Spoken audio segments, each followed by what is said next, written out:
Sejumlah kecamatan di Kabupaten Goa dilanda kekeringan akibat efek El Nino atau musim kemarau berkepanjangan. 4 kecamatan tersebut meliputi Kecamatan Tompobolu, Manuju, Tinggi Moncong, dan Bontonompo.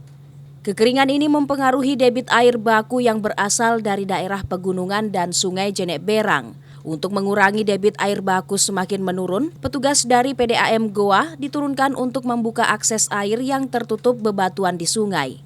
Daerah yang terparah berada di Kelurahan Malakaji, Kecamatan Tompobolu. Di daerah tersebut debit air berkurang 10 liter per detik yang normalnya 20% per detik.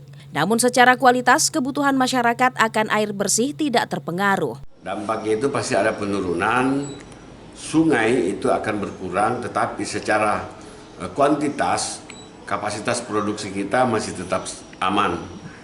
Walaupun memang ada beberapa IKK yang sedikit mengalami penurunan volume air baku yang seperti Malakaji, Manuju, Malino, dan Bontonompo.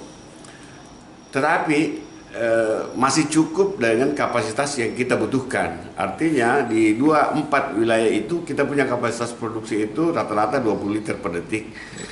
Sungainya memang turun.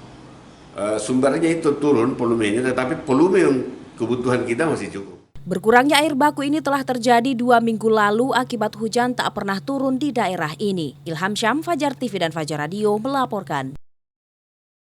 Terima kasih telah menonton. Jangan lupa subscribe, like, comment, and share. Saksikan terus informasi terbaru dengan menekan tombol lonceng hanya di channel Fajar TV.